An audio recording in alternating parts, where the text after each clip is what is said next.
dunia. Makanya kalau ada orang mengasih hibah, jangan senang dulu karena orangnya belum.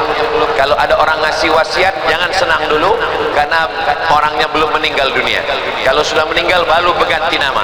Jadi semuanya ada 7. Paling tinggi zakat, nomor 2 infak, nomor 3 wakaf, nomor 4 sedekah, nomor 5 berpasangan dengan nomor 6 wasiat dan hibah, nomor 7 adalah ghanimah. Ghanimah harta rampasan perang. Ketika kita berperang dengan Israel, lalu kemudian kita menang, kita mengambilnya, ini disebut dengan ghanimah, harta rampasan perang. Jadi ada 7 ibadah harta. Dalam Islam ini orang tidak hanya disuruh membaca Quran. Membaca Quran ibadah lisan ibadah. Subhanallah walhamdulillah wala ilaha illallah wallahu akbar wala haula wala quwata illa billahil aliyil azim. Jadi ibadah ada 4. Ibadah badan sudah, ibadah harta sudah, ibadah lisan sudah. Ibadah yang keempat adalah ibadah hati. Ibadah hati itu adalah sabar, tawakal, ridho, qanaah, khusyuk. Ini ibadah hati. Dan ketika kita sholat, keempat ibadah. Itulah kenapa sholat itu disebut sebagai tiangnya ibadah, karena keempat ibadah itu ada pada sholat. Ketika kita sedang sholat ada ibadah badan, Allahu Akbar. Ketika kita sedang sholat ada ibadah harta, karena kita memakai kain untuk menutup aurat dari pusat hingga ke lutut bagi laki-laki. Ketika kita sedang sholat ada ibadah lisan, karena kita membaca Al-Fatihah. Tidak sah sholat kalau tidak baca Al-Fatihah. Ketika kita sedang sholat ada ibadah hati, karena hati kita sedang khusyuk mengingat Allah Subhanahu wa ta'ala. Jadi anak-anak kita sadarkan, maka insya Allah kalau wakaf ini tumbuh berkembang, tidak akan ada lagi umat Islam yang menunggu sumbangan 2.000 rupiah dari supir yang lewat di pinggir jalan. Maka tepat sekali slogannya, subur wakafnya, makmur masjidnya. Ini mikrofon ini unik, kalau kita ke depan dia suara, ke samping suaranya hilang. Jadi memang kita harus khusyuk kepada jamaah. Subur wakafnya, makmur masjidnya, insyaallah. Mudah-mudahan program dari Kabupaten Maros ini terus berkelanjutan sampai ke anak cucu kita, sampai ke hari kiamat, insyaallah. Amin ya rabbal alamin. Ini juga untuk membantah orang yang mengatakan bahwa Islam itu tidak mementingkan harta. Ini tidak benar. Siapa yang bisa mewakafkan kalau bukan orang kaya? Maka kalau ada orang mengatakan Islam ini tidak penting harta, ini masjid cantik. Jadi saya tanya Bapak Bupati, Bapak Bupati, ini masjid agung kita? Ya, ini masjid agung kita cantik. Memang masjid-masjid yang besar, yang kubahnya tinggi, yang masjidnya besar, itu suara memang permasalahan di mana-mana, masalah suara ini. Nah, agak menggema suaranya. Tapi nanti yang agak kurang jelas, ceramah saya ini bisa ditonton ulang di channel Ustadz Abdul Somad Official. Subscribe, like, share, and comment, insyaallah. Nah, adapun pada saat hari ini suasananya hujan, maka insyaallah Allah SWT yang membuat Bapak Ibu semua hadir pada kajian duha ini. Semua yang kita lakukan ini insyaallah diridhoi Allah Subhanahu wa taala. Amin. Kalau kita lihat dalam ajaran Islam, masuk ke masjid, doanya Allahumma ftahli abwaaba rahmatik, ya Allah bukakan pintu rahmat. Kenapa waktu masuk masjid minta terbuka pintu rahmat? Karena memang di masjid ini kita dapat rahmat Allah. Saat duduk antara dua sujud, Rabbil firli warhamni, rahmati saya ya Allah. Dan ketika kita sedang di masjid, turun rahmat kasih sayang Allah Subhanahu wa taala. Majtama'a qaumun fi baitin min buyutillah, sekelompok orang berkumpul di rumah Allah, yatsluna kitab Allah, membaca ayat-ayat suci, wa yatadarasunahu fima bainahum, mengkaji isinya, haffat bihimul malaikah, mereka dikelilingi malaikat, wasyiyat bihimur rahmah, mereka diliputi oleh rahmat Allah, wa dzakarahumullahu fiman indah, mereka diturunkan Allah rahmat, dibanggakan Allah kepada para malaikat.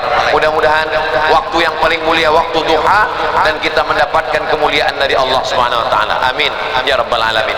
Tapi ketika kita selesai, kita keluar dari masjid, maka doanya berbeda. Doanya, Allahumma inni as'aluka min fadlik. Ya Allah, berikanlah saya rezeki. Kenapa keluar masjid minta rezeki? Karena ketika orang keluar masjid, dia ke toko, dia menjaga tokonya, dia berdagang, dia berjualan, dia berniaga. Apalagi ini bukan sekedar pengajian, itu di luar saya lihat ada tenda-tenda saudara kita yang sedang berdagang, UMKM. Memang di mana-mana Ustaz Somad kalau ceramah itu ada UMKM-nya. Insya Allah balon banyak laku karena ibu-ibu bawa anak-anak kecil. Nah, ini jangan lupa nanti pulang dari sini beli makanannya, beli dagangannya, beli souvenirnya. Kenapa? Karena saudara kita berdagang, berniaga, mereka sudah berusaha, maka dalam Islam juga diajarkan untuk membangkitkan ekonomi keumatan. Jadi Nabi Muhammad SAW itu membangun pasar di kota Madinah. Nabi masuk ke dalam pasar, Nabi memasukkan tangannya ke dalam tumpukan gandum. Lalu Nabi mengatakan, kenapa ini gandum ini ada yang basah di luar dan ada yang kering di dalam? Biasanya orang kalau beli gandum itu beli yang kering, kalau basah dia busuk. Lalu kemudian Nabi mengatakan, ya sahibat ta'am, wahai pedagang, ini kenapa gandumnya ini basah? Kenapa basah di luar ini kering, di dalam basah? Kata pedagang, asabahul matar, kena hujan ya Rasulullah. Kata Nabi, kalau kamu dagang yang basah, biarkan dilihat orang, jangan menipu, jangan bohong. Maka kata Nabi, man ghasyana falaysa minna.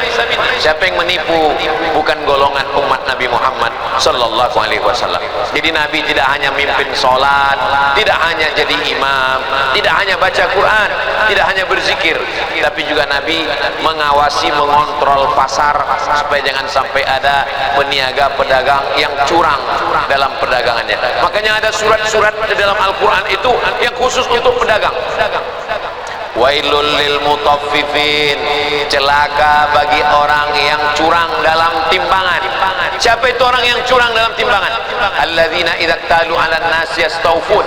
Kalau mereka beli, mereka mau dagangannya penuh. Kalau mereka mau beli, dia mau penuh, timbangannya penuh. Wa idza kaluhum aw wazanuhum yukhsirun. Tapi kalau mereka jualan, mereka mau timbangannya kurang. Karena dengan kurangnya timbangan itu mereka untung.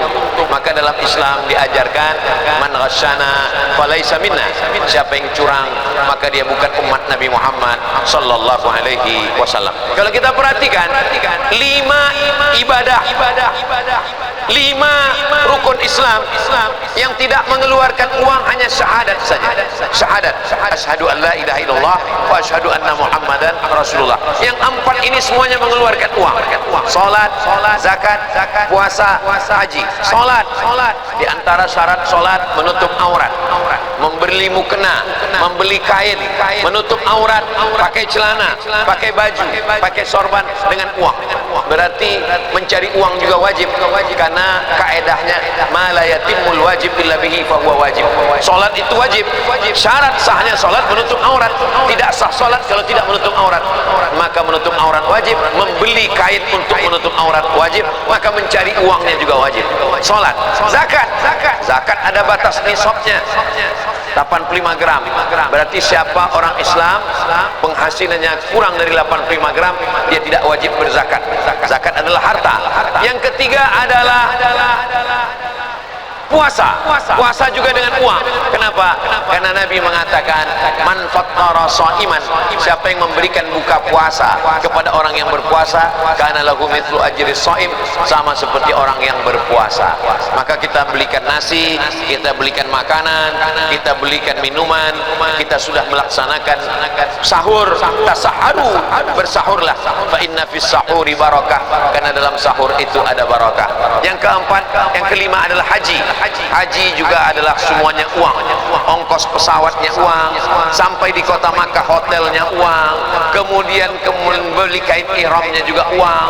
Saudara keluarga yang ditinggalkan itu juga mesti ada uang. Maka kalau ada orang mengatakan Islam ini agama yang tidak mementingkan uang, maka dia mesti mengkaji lagi dalam Islam.